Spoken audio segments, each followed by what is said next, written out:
Niagara şelaleleri. Amerika.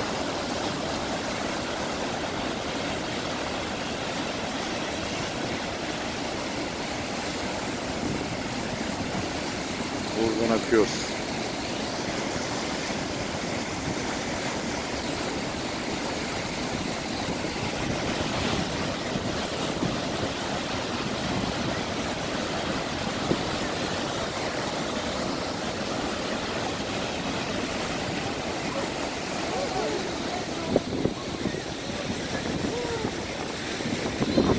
Evet, sular yine Niagara'dan üzerimize dökülüyor.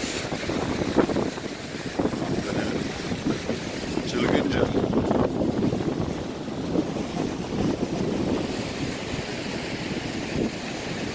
Hanımım. Çok ıslandım, çok. Islanmak güzeldir. Ama Niagara'da. Aman ya.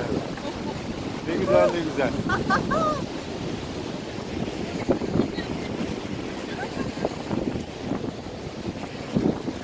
Ne çekelim? Kaçacak bu. Bizim üstümüze uçacak. Burada da var bir sürü. Bir sürü. Martılar. Evet.